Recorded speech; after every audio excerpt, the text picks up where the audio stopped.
रुद्रच्या हातावर पट्टी करून सुशीला देवींनी घरातील मेडला रुद्रची रूम क्लीन करायला सांगितले.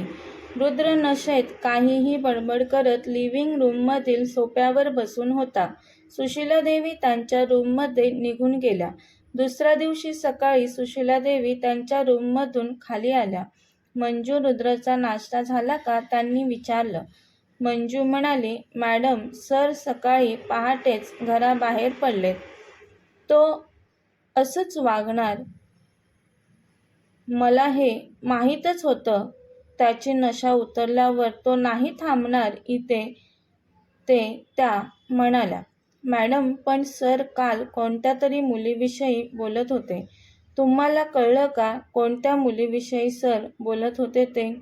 सुशीला देवी मंजूवर एक कटाक्ष टाकतात तशी मंजू पटकन मान खाली घालते. मंजू होती तिथली नोकर, पण चौकशा करत अशी होती जशी ती त्या घरची मुलगी असल्यासारखी. सुशीला देवी म्हणाल्या, रुद्र बोलत होता कोणत्या तरी मुलीविषयी, पण ती मुलगी कोण आहे हे जाणून घ्यायला मीही उत्सुक आहे. चल येते मी, त्या तिला बोलून जाऊ लागल्या. तशी मंजू, अहो मॅडम, तुमची कॉफी. मी कॉफी पिण्यापेक्षा तुला चौकशी करणं जास्त इम्पॉर्टंट वाटलं मंजू. आता राहू देत कॉफी, मला लेट होतंय, बोलून त्या घराबाहेर पडल्या. मंजूला त्या कॉफी न पिता गेल्या म्हणून स्वतःवरच राग आला. ती स्वतःशीच पुटपुटली, मंजू, बाहेर जाणाऱ्या माणसांना असे प्रश्न करू नयेत, एवढे कळत कसं नाही तुला? स्वतःच्याच डोक्यावर एक टपली मारून ती तिच्या कामाला लागली. ऑफिसमध्ये सकाळी सुशीला देवी खूप बिझी होत्या. लंच ब्रेकमध्ये सुशीला देवींनी पायल आणि लावण्याला त्यांच्या केबिनमध्ये बोलवून घेतलं. तशा त्या दोघी काही वेळातच त्यांच्या केबिनमध्ये आल्या. मॅडम, बोलवलं? लावूने विचारलं. हो, त्या म्हणाल्या. पायल, हे माझं कार्ड घे आणि तुम्ही दोघी लंच करून मॉलला निघा. मी ड्रायव्हरला पाठवते कार घेऊन तुमच्यासोबत. तशा त्या दोघी एकमेकींकडे पाहू लागल्या. काय झालं मॅडम? मॉलला कशाला? पायलने विचारलं. अगं, लाऊसाठी शॉपिंग कर तिच्या आवडीची. त्यासाठीच हे कार्ड जवळ ठेव तुझ्या. लाऊसाठी लागणाऱ्या सर्व वस्तू घे. डेली ऑफिसमध्ये घालून येण्यासाठी छान कुर्ते घे तिला. तुलाही घे. तुमच्या शॉपिंग बॅग्स घेऊन ड्रायव्हर तुम्हाला घरी सोडेल. पायल तर खूप खुश होते. ऑफिसमध्ये न थांबता त्यांना शॉपिंगला जायला मिळणार म्हणून. पण लावण्या जास्त खर्च होईल असा विचार करून नको म्हणते लगेच. खर्च व्हायचा तर होऊ देत.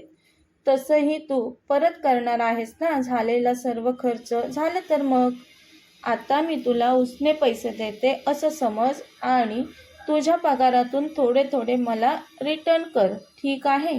सुशीला देवी लाऊला म्हणाल्या.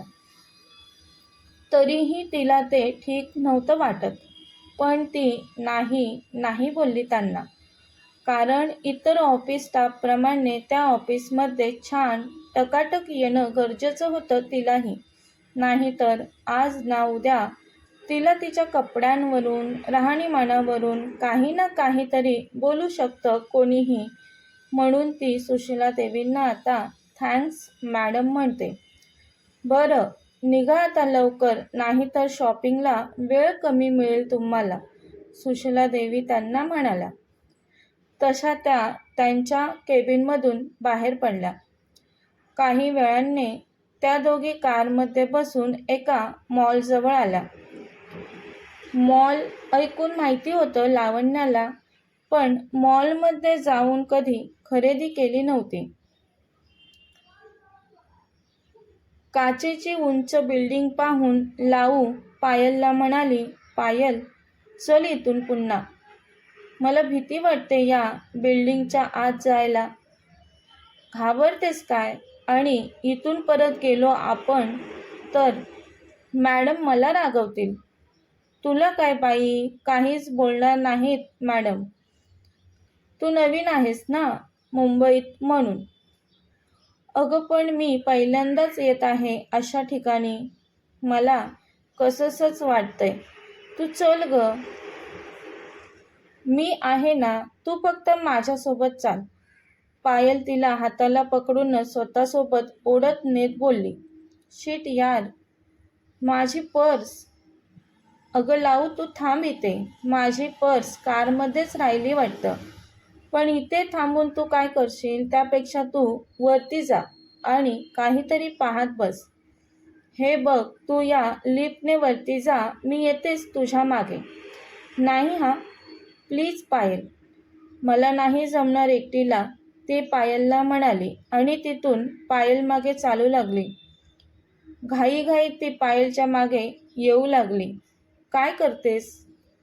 वेडी आहेस का तू? माझ्या मागे कुठे येतेस? पायल, पण मला एकटीला नाही जमणार. कसं नाही जमणार? लिफ्टमध्ये बटन्स असतात. तुला कुठे उतरायचं त्या फ्लोअरच्या नंबरचं बटन प्रेस कर. आली बघ लिफ्ट. तू 3ऱ्या फ्लोअरला थांब.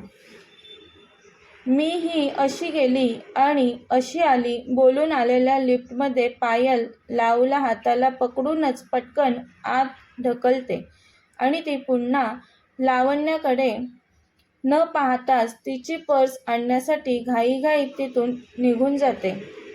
पण लिफ्टमध्ये लावण्या एका व्यक्तीला जोरदार धडकते.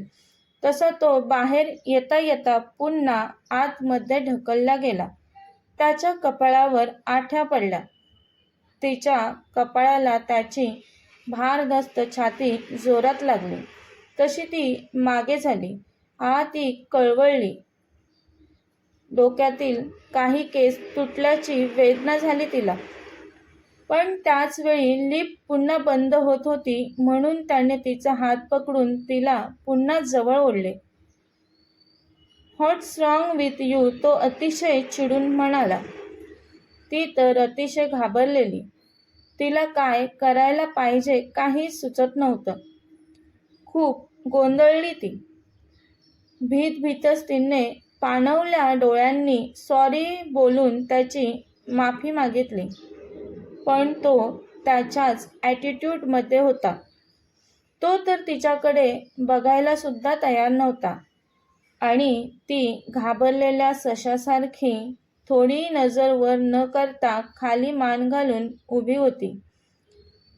त्याच्या फोनची रिंग झाली आणि तो कॉलवर बोलू लागला. तेव्हा तिने चोरून तिरक्या नजरेने हळूच त्याच्याकडे पाहिलं. तो एकदम रुबाबदार दिसला तिला. तो त्याच रुबाबात कॉलवर बोलत लिफ्टमधून बाहेर पडला. ती त्याच्या मागे हळूच कासवाच्या गतीने बाहेर पडली. तो मात्र ताडताड मोठमोठी पावलं टाकत त्याच्या कारमध्ये बसून निघून सुद्धा गेला.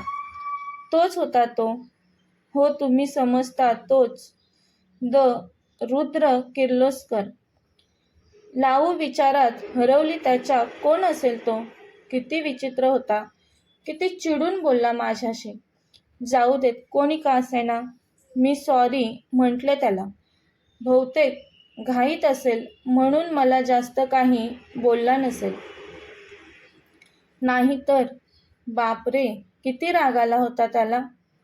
वाचले मी. हे काय लावू, तू इथे काय करते? तुला मी लिफ्टने वरती जायला सांगितलं होतं ना. पायल पर्स घेऊन आल्यावर तिला लिफ्टजवळ उभी पाहून तिने विचारलं. तिने पायलला सांगायचं टाळलं. हिला सांगितलं तर ही काय विचार करेल माझ्याविषयी, असा विचार करून. पण मी हिला अगोदरच म्हटलं होतं मला एकटीला नाही जमणार. तरी गेली मला लिफ्टमध्ये एकटीला सोडून. लावू मनात बोलली. अगं मी पुन्हा आली इथेच. मला एकटीला जायला नको वाटलं, ती पायलला बोलली. धन्य आहे बाई तुझी. एवढं घाबरून राहिलीस तर कसं होईल. बरं चल आता. त्या दोघी लिफ्टमध्ये शिरला. पायल लावण्याला संपूर्ण मॉल फिरवत होती. तिच्यासाठी वेगवेगळे कुर्ते खरेदी केलेले. पायलने स्वतःसाठी काही कुर्ते खरेदी केले. लाऊसाठी लागणाऱ्या वस्तूंची शॉपिंग करणं चालूच होतं अजून. इकडे त्याने लगेच ऑफिस गाठलेलं. कारमध्येही त्याच्या डोक्यात तिचेच विचार चालू होते. ऑफिसमध्ये त्याच्या केबिनमध्ये येऊन बसताच तो पुन्हा तिचाच विचार करू लागला. कोण असेल ती मुलगी? समोरचंही तिला दिसू नये का? इतकी वेंधळी कोणी असू शकतं का? दिवसा इतक्या उजेडातही धडकते ती एखाद्या व्यक्तीला. नॉनसेन्स. जाऊ देत, तो मनात बोलला. धडकलेली ती त्याला तेव्हा त्याच्या छातीवर तिचं डोकं आदळलेलं तिथे त्याचा हात आता आपसुकच गेला आणि त्याने त्याच्या शर्टकडे पाहिलं. त्याच्या शर्टच्या बटनावर तिचे काही केस अडकलेले. ते पाहून पटकन तो ते केस बाजूला करू लागला. पण ते केस इतके लॉंग होते ते पाहून त्याला कोणाची तरी आठवण झाली. ती होती का ती? एक क्षण त्याच्या मनात तिचा विचार आला. नाही, असे लांब केस कित्येक मुलींचे असतात. मी तिचा जास्त विचार करत असतो म्हणून मला कदाचित असं वाटत असेल, तो स्वतःशी बोलला. नक्की ती मुलगी कोण होती या विचारात तो अस्वस्थ झाला आता. त्याने तिच्याकडे पाहिलंही नव्हतं लिफ्टमध्ये ती कोण होती ते.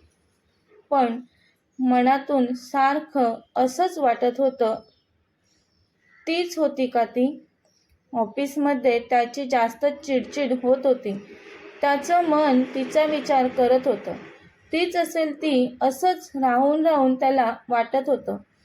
तिचेच केस एवढे लांब होते, पण बुद्धी त्याच्या मनातील विचारांना विरोध करत होती, ज्यामुळे तो सगळ्यांना रागवत सुटलेला आता. त्याची इम्पॉर्टंट मीटिंग कॅन्सल करतो तो. तिच्या विचारात त्याचं मन कशातच लागत नव्हतं. कथेचा पुढील भाग पाहण्यासाठी चॅनलला सबस्क्राईब करा. कथा आवडल्यास लाईक, शेअर आणि कमेंट करायला विसरू नका. कथेचे यापूर्वीचे सर्व एपिसोड प्लेलिस्टमध्ये सेव्ह आहेत. पाहिले नसतील तर कृपया पहा. धन्यवाद.